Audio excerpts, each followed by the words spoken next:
साथियों नमस्कार। और मैं आप सभी का बहुत बहुत स्वागत करती हूँ अपने यूट्यूब चैनल समय ज्ञान में। आज हमने भक्तिकालीन हिंदी साहित्य के टॉपिक को रखा है और टॉपिक आज बहुत ही दमदार होने वाला है, क्योंकि आज हमने भक्तिकाल के ऐसे टॉपिक को रखा है जिसमें काफ़ी बढ़िया अच्छे प्रश्नों को रखा गया है। जो प्रश्न काफ़ी महत्वपूर्ण है, बहुत ही अच्छे से डिटेल में आपको यानी पूरा डिटेल के साथ आपको पढ़ाया जाएगा, बताया जाएगा और यहाँ से 2-4 क्वेश्चन आपके लिए 100% बनेंगे। तो आज की वीडियो इतनी दमदार होने वाली है, इतनी बढ़िया होने वाली है, बहुत ही अमेजिंग होने वाली है। तो आज शुरुआत करेंगे आज भक्तिकाल से, भक्तिकाल की वीडियो से आज हम। तो देखते हैं, पहला प्रश्न देखेंगे हम, भक्ति का सर्वप्रथम उल्लेख किस ग्रंथ में हुआ है। तो देखिए, भक्ति की शुरुआत करने से पहले हम देखेंगे, सबसे पहले उसकी डिटेल के बारे में जानेंगे। भक्तिकाल है क्या, भक्तिकाल के विषय में क्या कहा गया, भक्तिकाल क्या उसमें मैटर रहा है, क्या उसका जो विषय रहा है, उसमें जो जितने भी सार संग्रह रहे हैं उसके बारे में आज हम पूरी तरह से जानेंगे। देखिए, सबसे पहले शुरुआत करते हैं भक्तिकाल का जो समय सीमा रही है उसको देखेंगे आज हम। सबसे पहले देखेंगे भक्तिकाल की समय सीमा क्या है। अगर भक्तिकाल की समय सीमा की तरफ जाते हैं हम, तो 1375 विक्रम संवत और 1700 इस विक्रम संवत तक हमारी भक्तिकाल का समय रहा है। अगर हम ईस्वी में देखें तो 1318 से 1643 ईस्वी का इसका समय रहा है। भक्तिकाल की जब स्टार्टिंग होती है, देखिए मैंने वीडियो को बहुत अच्छे से एक पूरी डिटेल में मैप के अनुसार, यानी मैंने नक्शे के अनुसार इतना अच्छा डिटेल दिया है भक्तिकाल के विषय में। आप पिछली वीडियो में उनको जाकर देख सकते हैं और इतना अच्छे से आपको समझ में आएगा। पहले आप उस वीडियो को देखिए, फिर आप इसको देखिए, प्रश्न आपसे ऑटोमेटिकली बन जाएंगे। मैं ऐसी आशा करती हूँ अपनी वीडियो से। आपको इतना अच्छा मैंने कंटेंट उसमें रखा है कि आपको बहुत पसंद आएगा, ऐसी मैं उम्मीद रखती हूँ, ऐसा विश्वास भी रखती हूँ अपने आप से कि ऐसे वीडियो में मैंने उसमें बहुत अच्छे से समझाया उसको। तो पूरा पॉइंट टू पॉइंट मैंने उसमें दिया है, तो आप उसको जाकर ज़रूर देख लें एक बार और फिर इस वीडियो को देखें तो बहुत बढ़िया लगेगा आपको। हर प्रश्न आपको एकदम से क्लियर हो जाएगा, ऐसा मैं समझती हूँ, ऐसा मैं अपने आप से खुद से मुझे महसूस है। तो बाकी आपके ऊपर है। तो आज देखिए, हम भक्तिकाल के विषय में अभी जान चुके थे। भक्तिकाल के समय सीमा के विषय में हमने देख लिया है। प्रश्न अध्याय हमारा तीसरा है, पहले अध्याय को हमने पढ़ा दिया। आज हम भक्तिकाल से स्टार्ट किया हमने। तो भक्तिकाल की उत्पत्ति हम देखेंगे। भक्तिकाल जो शब्द है, भक्तिकाल की उत्पत्ति भज धातु के कितने प्रत्यय से मानी जाती है। यानी उसमें अगर आपसे प्रश्न बनेगा कि भक्तिकाल की उत्पत्ति किस धातु से मानेगी, तो भज धातु से मानेगी। और प्रत्यय कौन सा लगा है, तो कितने प्रत्यय लगा है। और भक्ति शब्द का सर्वप्रथम उल्लेख जो है श्वेताश्वर उपनिषद में इसका जो है उल्लेख मिलता है। और भक्ति सूत्र के जो आदि प्रणेता थे, जो भक्ति सूत्र को सबसे पहले चलाने वाले आदि जो प्रणेता रहे हैं, वो नारद मुनि रहे हैं। और नारद मुनि ने भक्ति सूत्र के 11 भेद माने। अगर आपसे ये भी प्रश्न बनेगा कि भक्ति सूत्र के भेद कितने माने गए, तो आपको बताना होगा 11 भेद। कौन कौन से हैं? गुण महात्मा शक्ति, दूसरी है रूपा शक्ति, तीसरी है पूजा शक्ति, चौथी है स्मरण शक्ति, पांचवी दास्य शक्ति, छठी हमारी कांता शक्ति और सातवीं हमारी वात्सल्य शक्ति और आठवीं हमारी आत्मनिवेदन शक्ति और नवी है हमारी तन्मय शक्ति और 10वीं है परम विरह हा शक्ति और 11वीं हमारी संख्या शक्ति। तो ये शक्तियाँ थी हमारे नारद मुनि के अनुसार। 11 भेद माने भक्ति सूत्र के उन्होंने, यानी कौन सी कितने भेद माने? 11 भेद माने। ये प्रश्न आपसे बन सकता है। देखिए, ऐसे पॉइंटों को मैं निकाल कर लेकर आती हूँ जो आपको बहुत ही कम, यानी कि जो क्या उन लोगों के ऐप पर पढ़ाया जा रहा है, जिनको मतलब पेमेंट के रूप में पढ़ाया जा रहा है, उनको वहाँ पर आपको ये वीडियो कुछ मिल सकती है, वरना फ्री में तो कहीं भी आपको बिल्कुल भी नहीं मिलेगी। तो ऐसी वीडियो के मैं ऐसा सोचती हूँ कि अच्छे से अच्छा आपको एक ऐसा कंटेंट दिया जाए जिससे आपका बेड़ा पार हो जाए। तो ये मेरी आशा रहती है अपने आप से कि मैं अच्छे से अच्छा कंटेंट लाने की पूरी कोशिश करती रहूँ। और आज की वीडियो को देखने के बाद आपको लगेगा कि इसमें बहुत कुछ था। और चलते हैं। हिंदी साहित्य के भक्ति आंदोलन का प्रारंभ जो होता है हमारे दक्षिण भारत में आलावर भक्तों की परंपरा से प्रारंभ हुआ था। यानी आपसे पूछा जाएगा कि हिंदी साहित्य में भक्ति आंदोलन का आरंभ कहाँ से होता है, तो दक्षिण भारत के आलावर भक्तों की परंपरा से स्टार्ट हो जाता है। और इन आलावर भक्तों की संख्या कितनी मानी गई? 12 मानी गई। ये भी प्रश्न बना था कि आलावर भक्तों की संख्या कितनी है, तो 12 है। आलावर भक्तों के द्वारा लिखे गए 4000 पदों का संकलन कहाँ मिलता है? ये भी देखिए कितना महत्वपूर्ण प्रश्न है, बहुत ही इंपॉर्टेंट प्रश्न है ये। नलायर द्वंद्व प्रबंधम शीर्षक ग्रंथ में नाथ मुनि द्वारा संकलित इसको किया गया था। और 12 जो आलावर थे, 12 आलावर भक्तों में प्रथम भक्त जो थे हमारे कौन थे? नम्मालवार। नम्मालवार या सटकोप। मैंने देखिए नम्मालवार को भी मैंने बहुत पिछली वीडियो में मैंने 2-3 वीडियो दी है ना भक्ति काल की, उसमें आपको जाकर देखिए, जितना भी मैंने उसमें अच्छा से अच्छा करने की कोशिश की, आपको देखेंगे तो बहुत भक्ति काल आपको एकदम से दिमाग में बैठ जाएगा। तो सबसे अगर पूछा जाएगा आपसे कि 12 जो आलावर भक्त थे उनमें प्रथम भक्त कौन से थे, तो हमारे नम्मालवार थे या सटकोप थे। तो आपसे ये भी प्रश्न बनेगा। और जबकि महिला, इसमें देखिए कुछ महिला भी थी, इसमें एक महिला थी और महिला भक्तों में अंडाल नाम की एक कन्या थी, जिनका नाम उनमें भक्ति आंदोलन के भक्तों में प्रमुख रहा है। और उन्हें दूसरा नाम उन्हें और क्या कहा गया? उन्हें दक्षिण भारत की मीरा कहा गया। तो आपसे प्रश्न बनेगा कि दक्षिण भारत की मीरा कौन थी? तो अंडाल कन्या थी, दक्षिण भारत की मीरा के नाम से जानी गई थी। अब देख लेते हैं आगे। 12 जो थे आलावार, जो हमारे 12 आलावार थे, आलावार संतों के नाम हम देख लेते हैं अभी। वैसे ज़्यादा महत्वपूर्ण नहीं है, इनमें से कभी कभी पूछा जाता है, देख ली फिर भी, क्योंकि हम अगर गीदड़ को मारने चाह रहे हैं तो शेर का जो मारने का सामान है हमें वही लेकर जाना पड़ेगा, ना जाने हमें कहीं भी बीच में ऐसा ना हो कि मार खा जाए, तो शेर को मारने का सामान ले जाना है, मारना चाहे गीदड़ को ही है।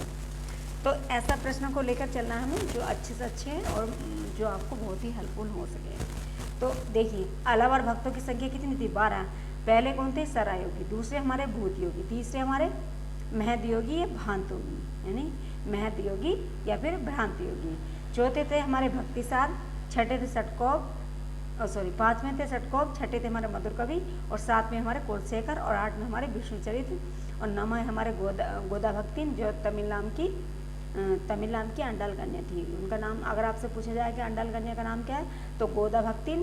देखिए ये भी नाम जरूरी है आपके लिए, क्योंकि नाम भी जानना जरूरी है। अगर आपसे गोदा भक्तिन दिया जाए, अंडाल नाम दिया जाए, तो आपको पहचान तो हो जाएगी ना इससे। दक्षिण भारत की मीरा कौन थी? गोदा भक्तिन। कौन थी वो? तमिल नाम की आंडाल कन्या। और भक्ता अंधिरेण, और 11 में थे हमारे मुनिवाहन, और 12 में थे हमारे परकाल। तो ये नाम भी हमारे लिए महत्वपूर्ण थे, कहीं ना कहीं आपसे एक आध प्रश्न आपसे यहाँ से भी हो सकता है पूछा जाए। तो ऐसे प्रश्नों को हमें रख के चलना है, जिससे हमारा आगे भी अच्छा मतलब पूरी नॉलेज हमारी बनी रहेगी। भक्ति के आद्याचार्य, जो भक्ति के आद्याचार्य माने जाते हैं वो रामानुज माने जाते हैं, और इनका जन्म कहाँ होता है? कांचीपुर में होता है। और रामानुज के जो गुरु थे, उनके गुरु का नाम जो रहा, गुरु जो परंपरा उनकी शिष्या रही है, रामानुज की शिष्य परंपरा में पहले राघवानंद थे, फिर रामानंद थे। देखिए सबसे स्टार्टिंग कहाँ से होती है? हमारे रामानुज से। रामानुज के बाद कौन आते हैं? हमारे राघवानंद। राघवानंद के बाद कौन आते हैं? हमारे रामानंद। जिन्होंने भक्ति आंदोलन को सबसे ज़्यादा प्रचार प्रसार में लाया है, वो सबसे पहले स्टार्टिंग जो होती है हमारे रामानुजाचार्य से, दूसरी होती है हमारे राघवानंद से, तीसरी होती है हमारी रामानंद जी से। तो रामानंद के शिष्य थे 12, रामानंद के शिष्य भी 12 थे। देखिए जैसे रैदास है, कबीर है, धन्ना है, सेन, पीपा, भावानंद, सुखानंद, अनंतानंद, सुरसरानंद, नरहरिनंद, पद्मावती और सुरसरी। और इसमें पद्मावती भी कई बार आपसे पूछी जा चुकी है, और सुरसरी के बारे में भी आपसे, ये 2 कन्याएं थी इसमें, इनके बारे में आपसे पूछा जा चुका है। तो एक बार फिर से देख लेंगे। रैदास, कबीर, धन्ना सेन, पीपा, भावानंद, सुखानंद, अनंतानंद, सुरसरानंद और नरहरिनंद, पद्मावती और सुरसरा। तो देखिए एक भी देख लेते हैं इनकी जाति के बारे में भी देख ले। रैदास कबीर हमारे जुलाह थे, धन्ना हमारे जाट थे, सेन हमारे नाई थे, और राजपूत हमारे कौन थे? पीपा थे। तो ये भी आपसे प्रश्न कभी कभी पूछा जा सकता है जाति के बारे में। तो आज चलेंगे, इसके बाद चलेंगे हम प्रश्नों के। प्रश्न देखिए हमने अभी इसको बारे में भक्ति की जितनी भी डिटेल थी हमारी, उसको हमने पढ़ लिया। अब पढ़ के हमने आत्मसात किया है, इसको जाना है क्या है भक्ति के विषय में, क्या कौन से 12 आलावर भक्त थे, और कहाँ से रामानुज की शिष्य परंपरा स्टार्ट होती है, और भक्ति का आचार्य हमारे कौन थे। तो ये इन सब के बारे में अभी हमने जान लिया है, समझ लिया है, आत्मसात कर लिया है। अब चलेंगे प्रश्न की ओर। प्रश्न अभी हमने यहाँ से पढ़ा, तो प्रश्न हमारे आसान हो जाएंगे, क्योंकि हमने ये जान लिया है क्या है इसमें। तो चलेंगे प्रश्न की ओर। देखिए अभी आपसे पूछा गया प्रश्न, पहला एक बनाया आपसे, भक्ति का सर्वप्रथम उल्लेख किस ग्रंथ में हुआ था। तो आपसे पूछा गया था, देखिए यहाँ भी दे दिया, भक्ति का सर्वप्रथम उल्लेख कहाँ मिला है? श्वेताश्वर उपनिषद में। तो आप यहाँ से देखेंगे क्या है हमारा ऑप्शन, देखेंगे हम कहाँ? श्वेताश्वर उपनिषद, ख रामायण, ग भागवत पुराण, घ कंठोपनिषद। तो हमने अभी जान लिया क्या था हमारा श्वेताश्वर उपनिषद। तो हमारा प्रश्न नंबर 1 का सही हमारा हो जाता है। आगे चलेंगे।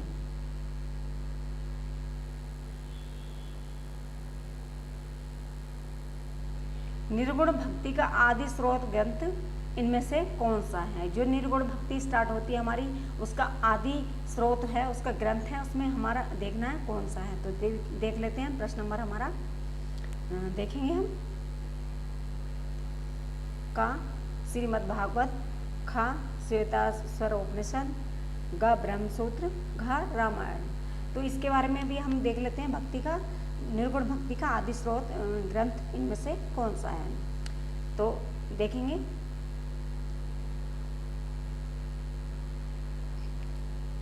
इसमें क्या है हमारा श्वेताश्वर उपनिषद।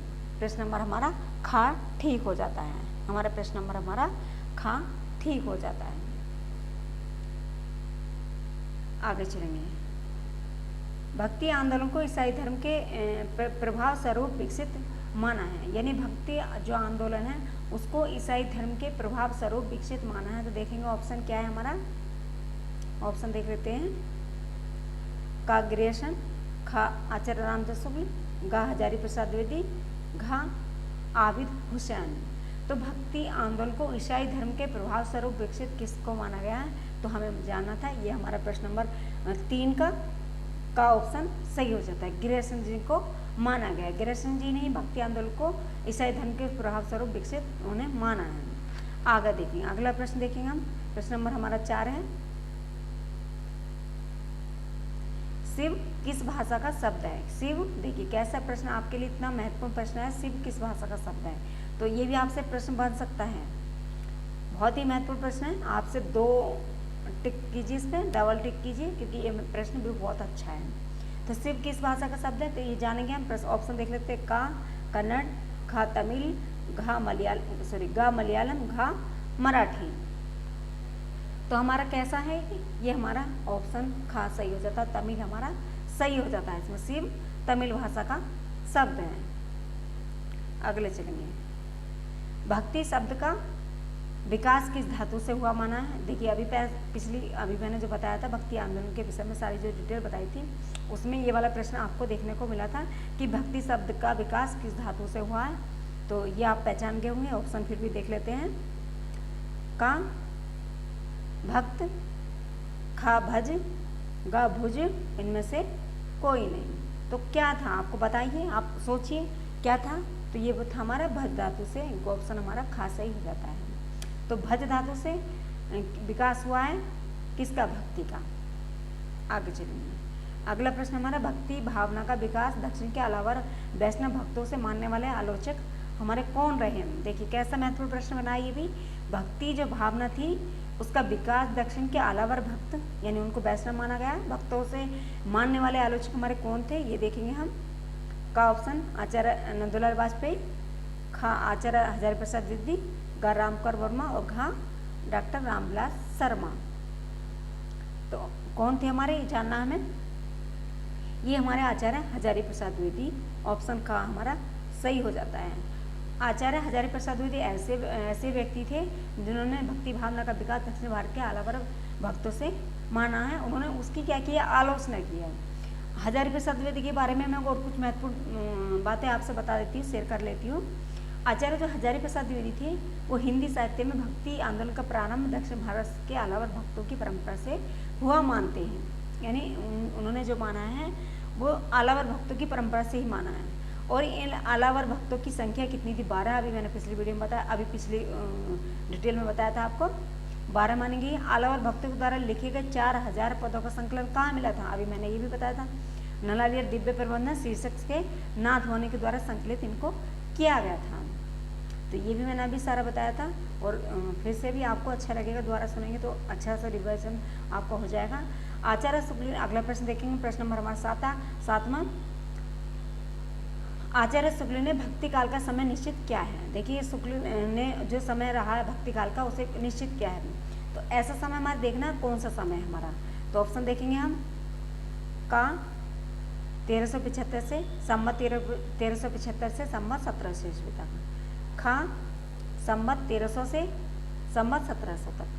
गा संमत 1375 से 1775 तक। और घा 1318 से संमत 1700 तक। तो मैंने आपको बता ही दिया था जो भक्तिकाल का समय था कितना था, मैंने अभी सबसे पहले डिटेल में सबसे पहले ऊपर ये वाला ही प्रश्न था। तो ये हमारा कौन सा 1375 से 1700 विक्रम संवत तक पहला वाला ऑप्शन हमारा सही हो जाता है। अगला प्रश्न देखेंगे, 8वां प्रश्न हमारा, दक्षिण भारत में उत्तर भारत को भक्ति का प्रचारित करने का श्रेय किसे जाता है। यानी दक्षिण जो भारत था उससे उत्तर भारत में भक्ति को प्रचारित करने का श्रेय किसको था। तो ये वाला प्रश्न हम देखेंगे, ये भी प्रश्न बहुत अच्छा था।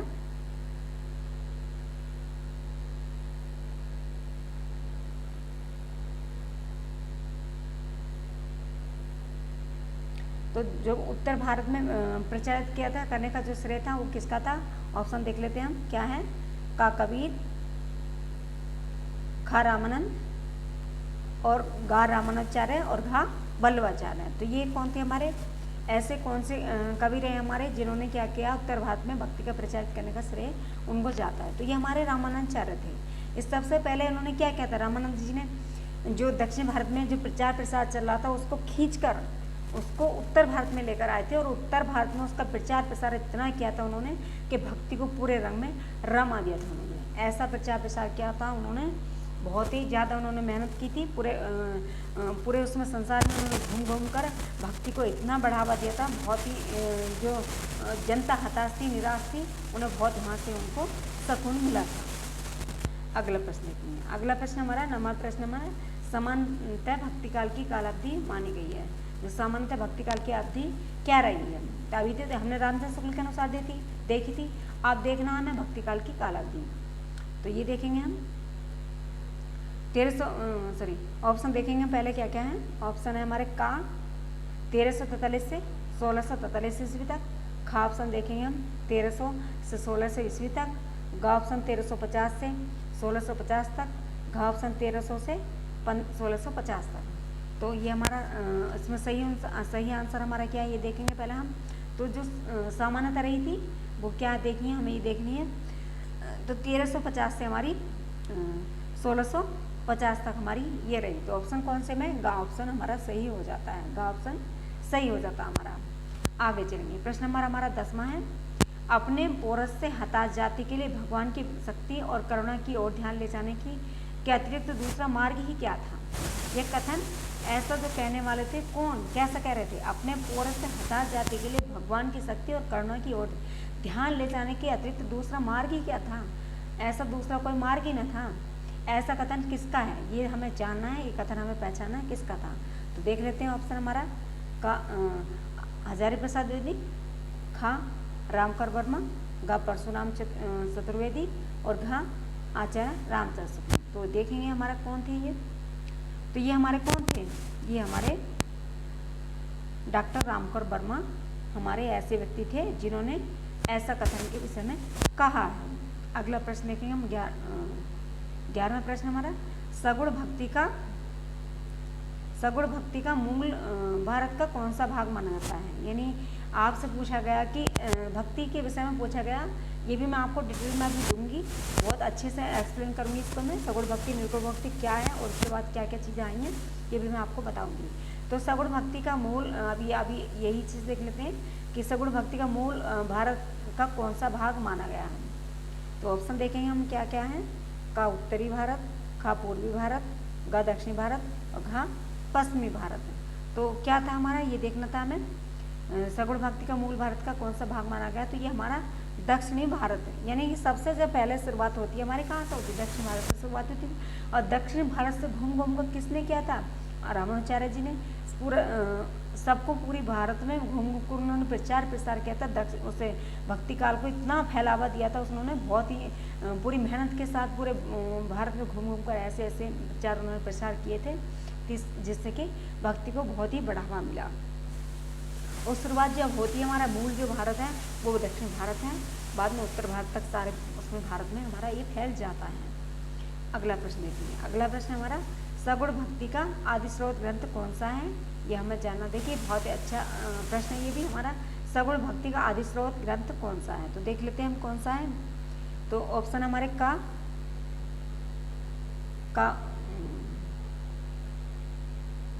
उत्तरी भारत, ख पूर्वी भारत, ग दक्षिणी भारत, घ पश्चिमी भारत। तो ये हमारा कौन था, ये भी हमारा दक्षिणी भारत ही था, ये भी हमारा दक्षिणी भारत ही था। सॉरी, अगला प्रश्न चलेंगे 12वें की ओर। सगुण भक्ति का आदि स्रोत ग्रंथ कौन सा था, ये बताना था हमें। ऑप्शन देखेंगे हम, का रामायण, खा श्रीमद् भागवत पुराण और घा छंदोग्ध उपनिषद और घा कंठोपनिषद। तो हमें ऐसा जानना था कि सगुण भक्ति का आदि स्रोत ग्रंथ जो है वो कौन सा है। तो ये हम देखेंगे, ये हमारा श्रीमद् भागवत पुराण ऐसा रहा है हमारा सगुण भक्ति का आदि स्रोत ग्रंथ। अगला प्रश्न देखेंगे। अगला प्रश्न हमारे, भक्ति के आदि आचार्य कौन माने जाते। देखिए मैंने पहले भी डिटेल में बताया था, आपको पता होगा कौन थे। तो ऑप्शन फिर भी देखेंगे हम क्या क्या है। का रामानुजाचार्य जी, घा रामानंद जी और घा नामदेव और घा माधवाचार्य। तो भक्ति के जो आधाचार्य माने गए वो कौन माने गए थे, मैंने पहले ही बताया था, रामानुजाचार्य। तो ऑप्शन हमारा का सही हो जाता है। तो अगला प्रश्न देखेंगे हम। अगला प्रश्न हमारा, हजारी प्रसाद द्विवेदी ने भक्ति काल की समय सीमा निर्धारित की है। हजारी, देखिए पहले आई थी आचार्य शुक्ल जी के अनुसार, दूसरी आई थी सामान्य भक्ति काल की अवधि। अब तीसरा नंबर हमारा आया है कि आचार्य हजारी प्रसाद द्विवेदी के द्वारा भक्ति काल की समय सीमा, क्योंकि अलग अलग लोगों ने अपने अपने अलग अलग मत दिए हैं, अलग अलग समय सीमा उनकी मानी गई है। तो देखेंगे कौन सी समय सीमा रही भक्ति काल की। तो ऑप्शन देख लेते हैं हम। का 1400 से 1700 ईस्वी तक, का हमारा क्या है 1350 से 1700 तक, और का ऑप्शन हमारा 1350 से 1700 ईस्वी तक, और घा है 1300 से ईस्वी तक। कौन सी सही सीमा, ये हमारी समय सीमा रही। ऑप्शन हमारा का सही हो जाता है 1700 ईस्वी तक। अगला प्रश्न है, भक्ति काल की समस्त भक्ति धाराएं थी। भक्ति काल की भक्ति धाराएं क्या थी, शास्त्रोन्मुख, लोकोन्मुख, वैष्णवोन्मुख और समाजोन्मुख। तो हमें जानना क्या थी ऐसी भक्ति काल की जो लोगों को बहुत अच्छी दिनों में भक्ति का प्रसार बढ़ा, जिससे भक्ति को बहुत ये जानना। ये हमारा क्या था, लोकोन्मुख। लोकोन्मुख इसलिए था कि लोगों में भक्ति की भावना बहुत ज़्यादा बढ़ गई थी। ये हमारा लोकोन्मुख, बहुत भक्ति का प्रचार प्रसार होने से उनके आदत और अपने आप में उसको पसंद किया उन्होंने। तो जो लोगों को पूरी जनता का एक हो जिसमें लोगों ने उसको कहा गया। तो भक्ति काल की जो समस्त भक्ति धाराएं थी वो कैसे थी, आज के मिलेंगे फिर नई के साथ बहुत ही महत्वपूर्ण आपको लगेगी। और वीडियो को देखने से पहले वीडियो को शेयर कीजिए। सबसे ज़्यादा आप वीडियो को शेयर कीजिए। आप लाइक करें ना करें आपकी मर्जी है, वीडियो को आप सब्सक्राइब करें ना करें आपकी मर्जी है, लेकिन वीडियो को शेयर जरूर कीजिए। बस मेरी आपसे यही विनती है, वीडियो को शेयर जरूर कीजिए ताकि जो भी इस वीडियो के अंदर आपको देखने को मिला है वो दूसरे लोगों तक भी पहुँच सके। अगर अच्छा लगेगा तो आप लाइक भी करेंगे, और नहीं अच्छा लगेगा तो आपकी इच्छा है। फिर भी मैं बहरहाल मेरा कहने का मतलब है, अगर आप सब्सक्राइब कर लेंगे तो आने वाली वीडियो आपको समय के अनुसार मिलती रहेगी। तो आज की वीडियो में बस इतना ही। कल मिलेंगे एक नई वीडियो के साथ, दमदार वीडियो के साथ, बहुत ही महत्वपूर्ण वीडियो के साथ। तब तक के लिए शुभ संध्या, धन्यवाद, गुड, हैवी गुड।